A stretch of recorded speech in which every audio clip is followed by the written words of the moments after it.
Northern Ireland. Torn apart by decades of conflict, it's nearing the 30th year of a peace that brought the worst of the violence to an end.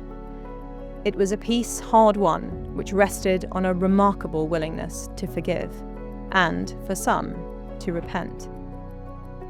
But in recent years, politicians, campaigners and activists have begun to revisit the legacy of the Troubles, sometimes in the name of justice, sometimes, perhaps, in pursuit of their own political ends. A resolution has already been approved in the European Parliament, pledging to preserve peace and limit the effects of Brexit on the island of Ireland. My name is Katie Lam, and I'm a Member of Parliament. Earlier this year, I went to Northern Ireland to understand the Troubles from the perspective of the people who lived through them, and to explore how, after so many years, these memories are still shaping life in Northern Ireland and beyond.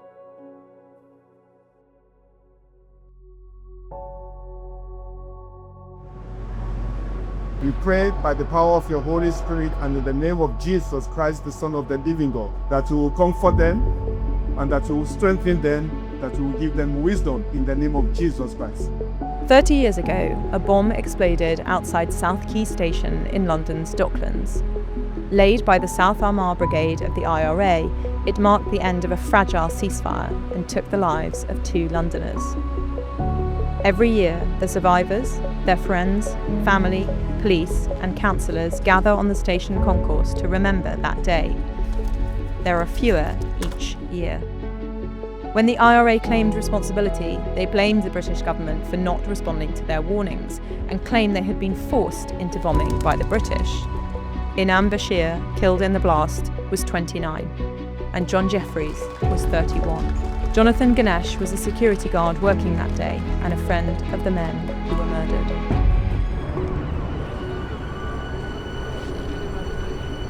Hello, Katie. It's so good to meet you. It's so nice to meet you. We're very fortunate you're here today Yeah. because this is going to be pulled down in 6 months' time. Oh, no way. All this is going to go, they're building luxury flats here.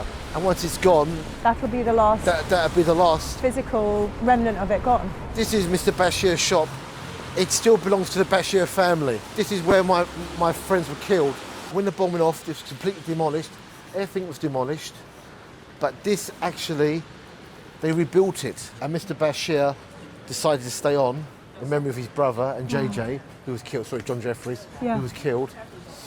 And this was actually the shop where they both died. And will this be pulled down when they pull the complex down? Next 6 months to a year, they've got planning permission. They will actually pull it down. Wow. The area's changed so much now; it's unrecognisable. And you were a security guard. Yep. What had happened that day? The bomb went off at 7 in the evening, I think. I think it was 1901. Yes.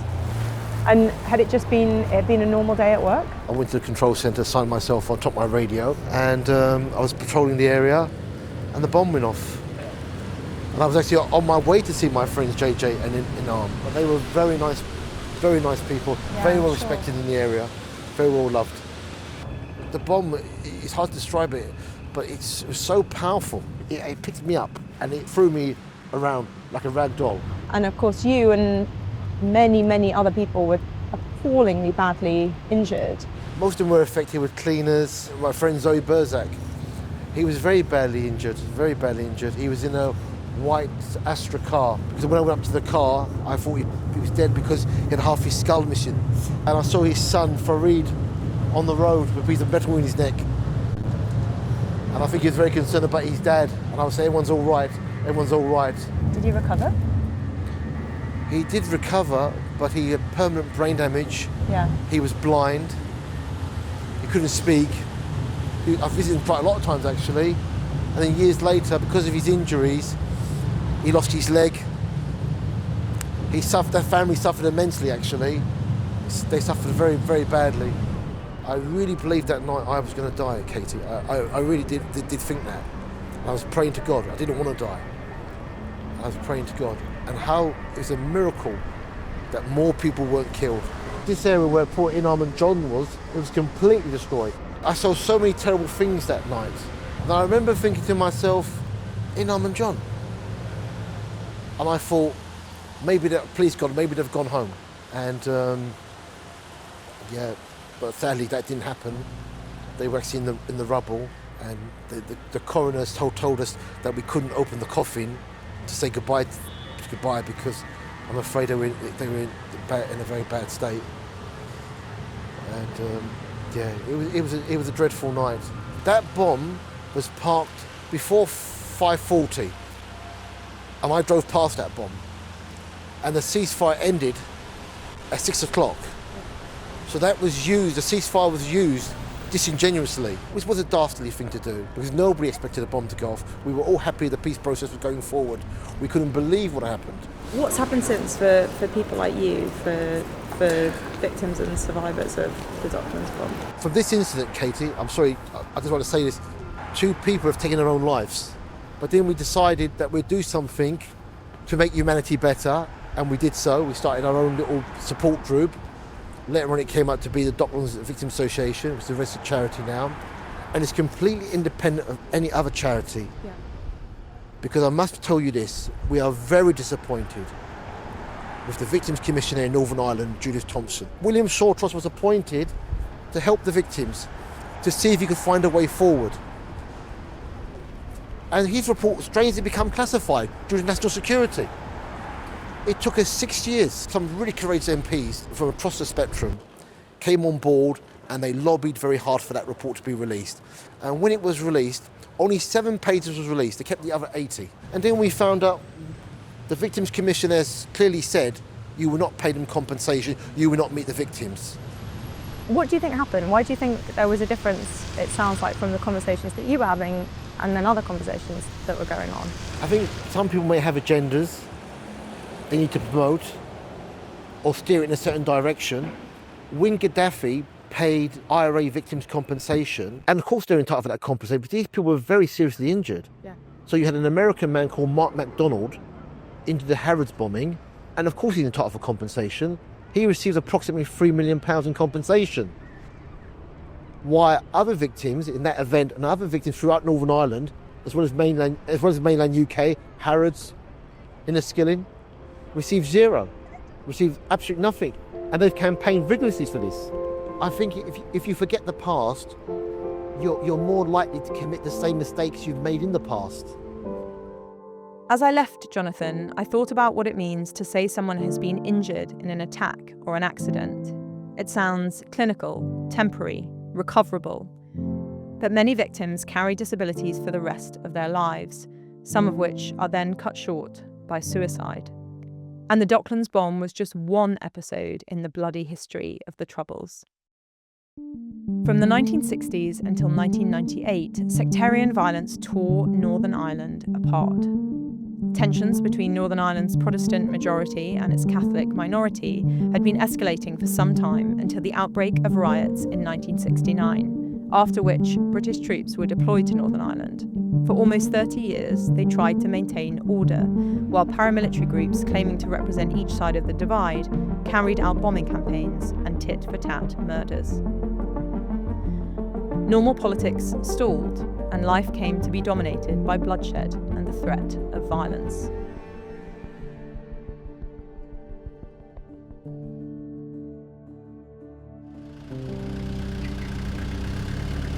There's been over 3,700 people murdered here from 1969, and about 2,200 of those victims were murdered within a 5-mile radius of where we're going now.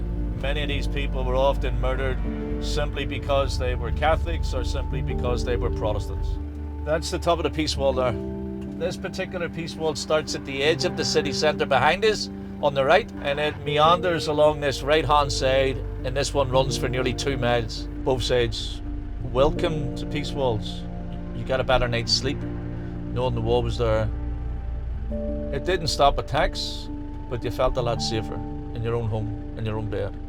So this Shankill Road, which is iconic for Protestants, and then the Falls Road, which is iconic for Catholics, they are so close together. They're running about 150 metres apart, getting closer, going towards the city centre. This side live mostly Protestant families, and that side mostly Catholic families. Yeah. There have always been outbreaks throughout the generations. 1969, all that violence had erupted. A lot of these people were still friends with each other. Yeah. They had worked together for many years, had created strong friendships, and sometimes they were coming to mutual agreements. Your family would be safer living over my house, my family would be safer living in your house. We'll swap houses. Wow. Something like 60,000 people changed address. Some were forced out, intimidated out, some came to more amicable agreements. But once those barricades went up, it was us and them, and if you're not with us, you're against us, was the attitude.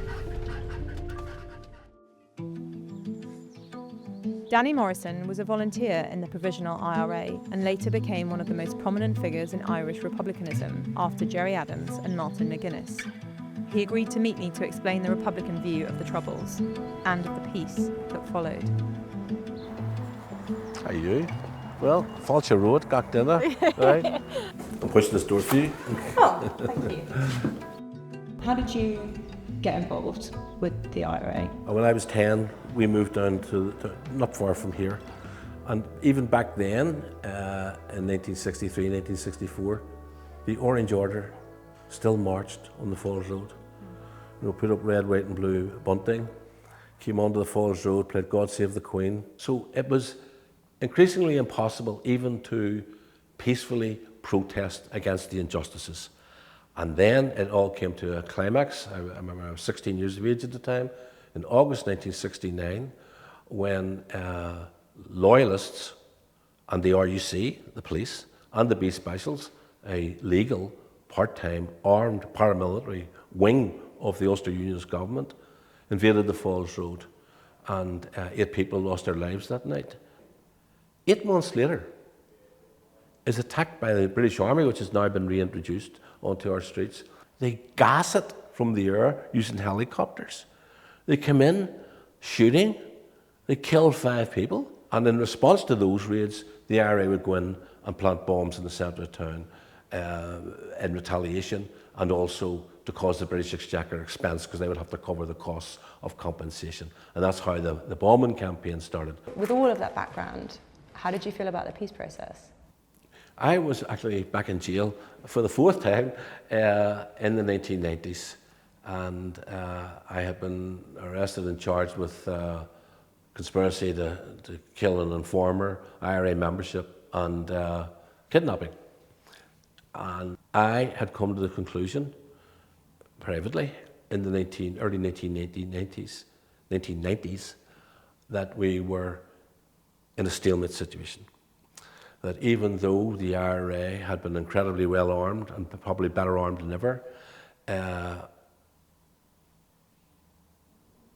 it could never inflict a military defeat on the British government or British Army. When the ceasefire was announced, I went back to my prison cell in H4 and burst into tears, totally relieved that it was over, although it wasn't over. We're all agreed that we can never go back to that. And that's what we tell young people. You know, there are young people who think they missed out. And there's a danger of it being romanticised, and we have to diffuse that and tell people, no, the suffering was real. Were there ever any moments in the conflict where you thought, I believe in the ends, but I don't know if the ends justify these means? I think you wouldn't be human if you hadn't have thought that. I mean, there were lots of dark moments. Bloody Friday, the IRA put 22 bombs in the centre of Belfast. At the time, the IRA said we give warnings, we give adequate warnings. In some cases, the British Army and the RUC marshalled people whom they were evacuating towards bombs. And I would have subscribed that view for many, many years, until, as a result of the peace process, as a result of meeting with former RUC men, I met with 2 RUC men who had been on duty that day. And they said, "Danny, we couldn't cope. The IRA put too many bombs in town, we couldn't cope. We were overwhelmed." And it was quite clear to me that they were obviously telling the truth. There's a lot of discussion at the moment in Westminster, in Great Britain, about prosecuting British veterans of Operation Banner at the time that they were working here in Northern Ireland. You also talked about the peace work that you do about reconciliation. What do you think about that? I know Republicans who have a contrary view to, for example, some of the families involved in Bloody Sunday. So when David Cameron came out with his apology some years ago, a lot of the family says, okay, we can draw a line through it. Some others says, no, we want the British soldiers involved and the powers named and shamed, appear in court, even though under the Good Friday Agreement, if convicted of an offence committed before 1988, you only serve 2 years in jail, regardless of the magnitude of the offence. There's absolutely no doubt about it that the British government, in a way, has to protect its veterans, because if it doesn't, now, who's going to go and fight overseas in another conflict? When I was in jail in the 1990s, I was in jail with people who were into their 20th and 21st year in jail. Thousands of Republicans, cumulatively, did many thousands of years in jail. Did the RUC man who shot dead 9-year-old Patrick Rooney in his bed on the 15th of August 1969 go to jail? Was he even arrested? Do we even know who he is? No. Cover up after cover up after cover up.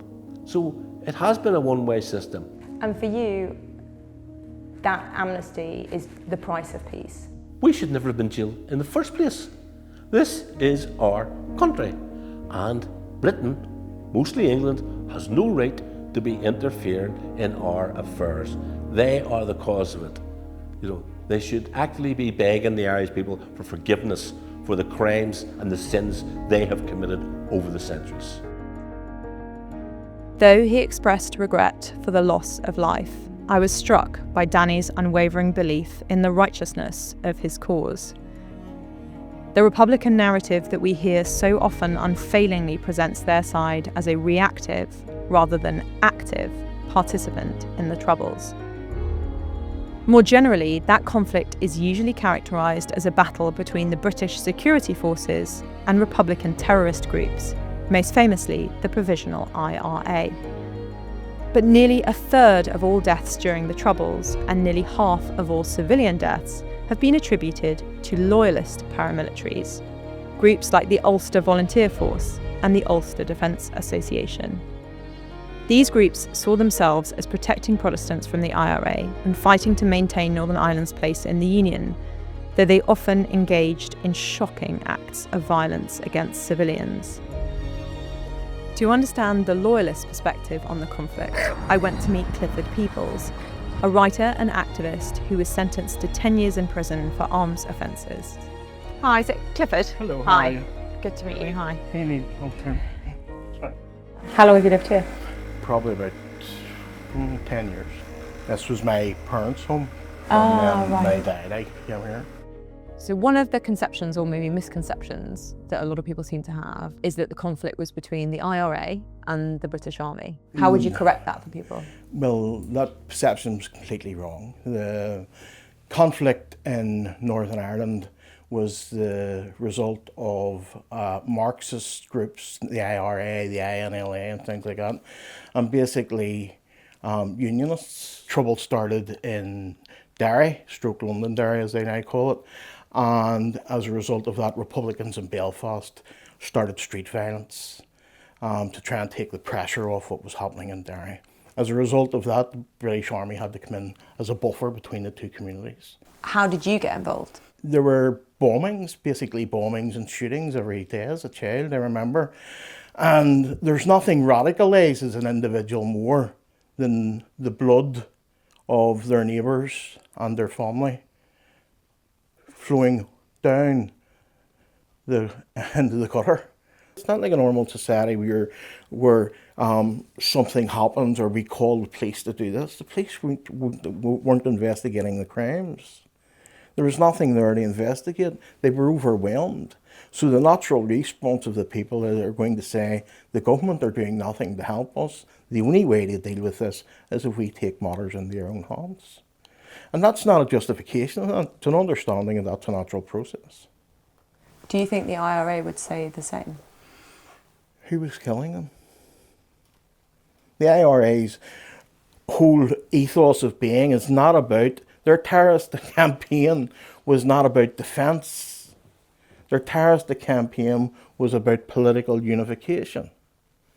The IRA were not here to defend Catholics, about getting them jobs or getting their houses. Their war was about unification of the state. But there were loyalists who went far beyond defence, right? Who went Shocking crimes. Absolutely shocking crimes. But this is you will always get the propensity of individuals who are criminals, individuals who are psychopaths, and individuals who are just wicked will fall in behind that. It gives them something to hide. When we talk about this, there's unionists and unionism, and then there's loyalists and loyalism. How do you distinguish between those? Loyalism, especially in Belfast, is more a working class phenomenon. Unionists can be Catholics. There are probably 30% of Catholics that are unionists. And would you describe yourself as a unionist or a loyalist? Well, I would be a unionist and a loyalist, yeah. And today, they still exist today. So which organisation did you join? It was alleged that I had joined the UVF. What was the attitude of the UDF and the UDA to the peace process and to the talks? There was some hostility to it. Some of it broke up. The UVF moved against some of its members and expelled them. The UDA did the same, but probably 80 to 90% of those organisations actually supported the peace process. And you mentioned that there's still a loyalist force now. There are loyalist paramilitaries are still in existence. So what's happened in the last 30 years then, since the Belfast Agreement? Everybody thought that this was basically a levelling field, that everybody would move forward. This was a new beginning, the past would be forgotten. But that hasn't been the case. You're seeing the hounding of British soldiers, police officers, and in cases loyalists, while republicanism have been getting a carte blanche, get out of jail free card. Is there anything that you've done that you regret? Everybody has things that we regret. You know, people will have regret that they give their loyalty to their whole lives to a state that didn't like them, didn't want them, seen them as an embarrassment. Leaving aside the question of whether it was understandable or not for the individuals involved, do you think ultimately the loyalists were net helpful or unhelpful?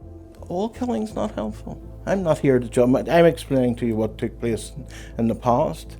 Killing is wrong, but there are individuals who believe that they're pushed in the cul-de-sac that they have no other way. In some ways, the loyalist narrative that Clifford presented was a parallel of the Republican story. They both said they felt forced to take up arms, horrified by the killing of their neighbours. Both claimed to see a British state that couldn't protect their interests. But while those involved in paramilitary violence are largely no longer being pursued by the law, there is one group who still find themselves forced to answer for their role in the Troubles: our own soldiers. I travelled to Hereford, home of the SAS, to speak to one former Special Forces soldier pursued by the courts. For reasons of security, we will not be identifying him. When did you join the army and why? What made you want to sign up? My whole family are military. I joined in 1978, June of 78, into the Guards, Coast Guards. And how old were you then? I was 15, boy soldier. When did you first go to Northern Ireland? In 1982, I went to Belfast. And what was that like? Eye-opening. This was at the height of the hunger strikes, rioting, lots of murders and bombings going on. I actually enjoyed it. I mean, it sounds wrong to say I enjoyed it, but it was soldiering. That's what I joined up for. Some things I wouldn't like to repeat, but that's, the whole career. So you'd been before in the Coldstream Guards and then in the SAS? Going with the SAS is very, very different. We'd go on the ground as one or two people. In the army, you'd go out, a whole company would go out, so 40 or 50 men in patrols. So we'd be there if the IRA did decide to attack. But you were trained well and you had some support. But if it was all going to go horribly wrong, it was going to go horribly wrong. And you'd be across that border and dead in a very, very short period of time.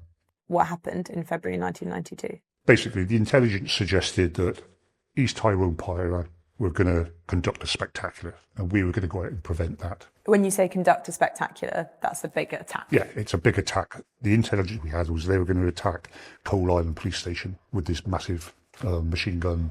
They may or may not have had explosives. We didn't have intelligence to suggest they had explosives, but like Lockgall, they had a huge drum of explosives in the front. Presumably with the ultimate aim of killing everybody in the station. Did they aim to kill everybody in the place? I say sometimes it's almost like a show of force, a propaganda thing. East Tyrone Pyre, they were very good at what they did. They did lots of spectaculars. They killed lots of innocent soldiers, policemen, reservists. A lot. So yes, you are shooting to kill, but it's not a go out and execute people for no reason. We went out to arrest them. It didn't go how we were expecting it to go. They attacked the police station. They were coming back to us and they attacked us. Who fired first? Who challenged? There's lots of, why didn't you challenge them? Why didn't you show yourself? I would suggest anybody that goes down that road would stand in a car park with no cover, with a 12.7 machine gun, and you're supposed to stand there and go, lay your weapons down. Didn't happen. And what's happened since? There's a big follow-up, report writing, going to the police, handing weapons in, writing statements, all the rest of it. You basically follow the rule of law. I know that there were a few questions asked by the public prosecutor. He was given the answers and he was happy. And we were told no further action. It then came up again. We keep being called to answer for something that we've been told has been put to bed. This time around, though, the coroner, he wasn't happy with our conduct. So it's now gone to judicial review. But all this, it's just a constant drain on the individual, family life. You never let your guard down. If this inquiry is the last one, that'll be about 40 years, all in. Yep. 4 different inquiries. Why do you think that is? Why does it keep coming up? Why does it keep being reopened? Partly because of the system.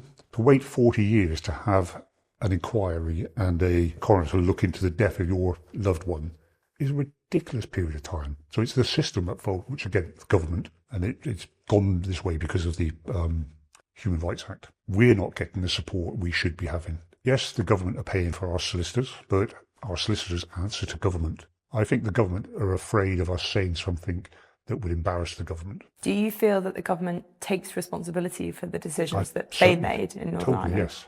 I think there's been a complete lack of responsibility from the MOD. You know, there's no support to young soldiers who put their life on the line, who get injured now, even in training. The government don't support you. But now with everything going on around the world, suddenly we're flavour of the week again. And they want to recruit more people. And there's all these campaigns saying, you know, join the army. Why would you join the army now? I've given 44 years of my adult life serving my country. I don't want a pat on the back. I don't want a well done. But I would like some support when things like this happen. The people on the IRA side being given letters of comfort. They've been assured that what they did won't be pursued. But what soldiers are doing is being pursued. Terrorists who were in jail for horrendous crimes, we're going to let you out, provided you don't do it again, we'll leave you out there. But then they had a go at the soldiers who were conducting, you know, they were doing their part for their cause, we were doing our part for our country. They're all off scot-free, we are still answering. At the moment, it doesn't feel like, you know, there's light at the end of the tunnel.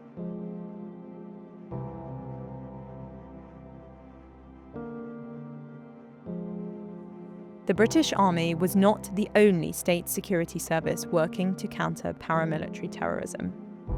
The Royal Ulster Constabulary, and in particular their special branch, pioneered a model of intelligence-led policing that helped bring the IRA campaign under control.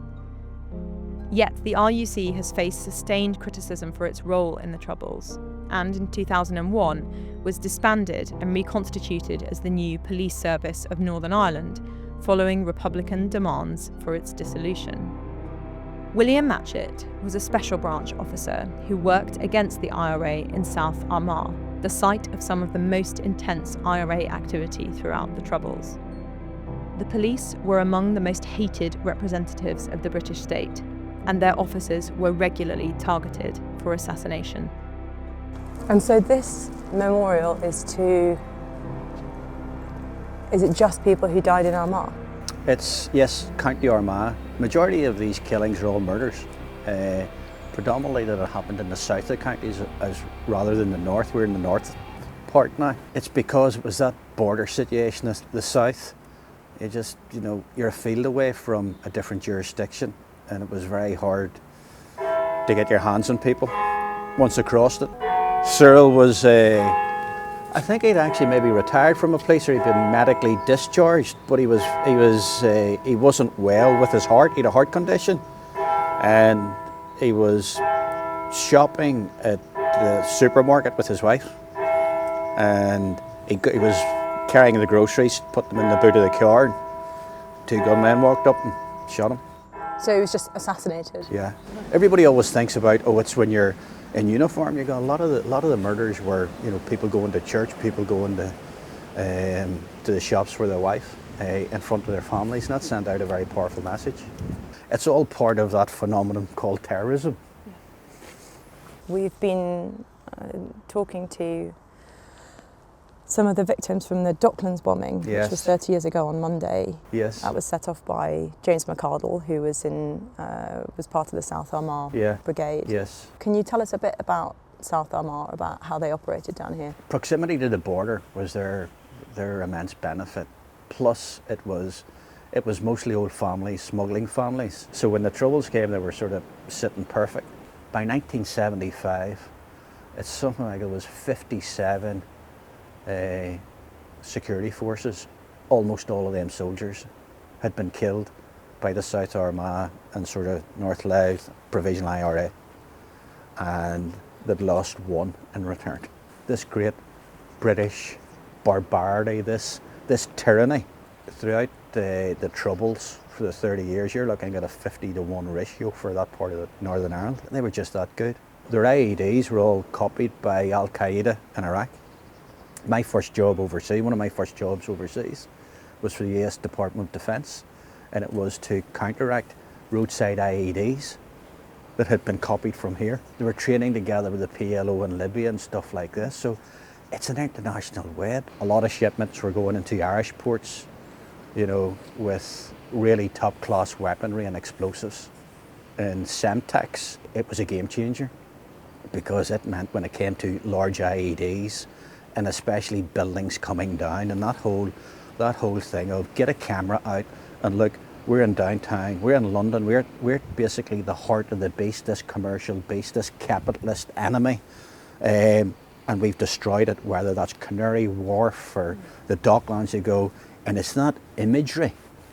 And that's what they wanted to send around the world. And if you think it's a bit of a return on the investment, if it's Moscow who's supplying them with money, and Gaddafi, who also hated the British. And by 96, 97, 98, what was the situation like here? Would you say it was a stalemate, that you were winning, that you were losing? Once it was basically decimated, which it was by about 1989, 1990, they are not the force that they were. And the strategy was that politics pulls, the security pushes. So you need both. There's no such thing as a purely military solution. That's nonsense. You need to force the insurgency. You're not trying to destroy it. You're not trying to decimate it. You're trying to box it into a corner where it takes a political exit. So you need to give the political system then starts to pull it. But if you don't have that robust security effort doing it, you're not going to get to the position where they sue for peace. By 93, it was Adams and McGuinness were suing for peace. They were doing something that nobody ever thought they would ever do, was asking the British government, how do we get a way out of this? And they didn't do that under their own steam. Out of the goodness of their hearts. No. So you had all this raft of amnesties. Then meanwhile, it's like for Blair, his own forces, you know, police officers and soldiers, they were sort of just totally ignored. And there was no, when I was here, the guy in the Secret Service, when we were listening to Tony Blair and Bill Clinton in 1998, we were right beside them. And the guy in the Secret Service, we had a pint with him afterwards and saying about, you know, how impressive we thought they were and looking after, it was Bill and Hillary were here. He says, yeah, he says, one thing he says all of us picked up, he says, with your Prime Minister, he says, he doesn't give you guys much credit. What do you think now of these new cases that are being brought against veterans, against British Army veterans? The way that legacy, what they call dealing with the past, has been constructed. It's been constructed, it isn't a criminal, it hasn't been constructed the way you think cold cases would be if you're watching a true detective movie or something. It's all been not for criminal justice or prosecutions, but civil justice, because that was easier to sort of, it's easier to get your opinion in there because you don't need hard evidence. And then people go, oh, we look at that, yes, we'll entertain that. But almost none of these are to do with any people up here. The whole lazy system has been about narrative. I think people simplify it all as if, but they wouldn't do any harm. They're decent lads, and you go, yeah, well, why would this says otherwise? Oh yeah, totally. Bill Matchett embodied a certain type of quiet bravery. Officers were murdered, sometimes in front of their families, for decades. And still, people like Bill joined the police to protect the public and uphold the law. Northern Ireland is a country of storytellers. As the Troubles slip further into memory, some are very eager to ensure that only their story is heard, and are even willing to use the machinery of the British government to enforce their side of the story through the justice system. But amongst these competing narratives, we must make sure that we do not lose sight of the truth.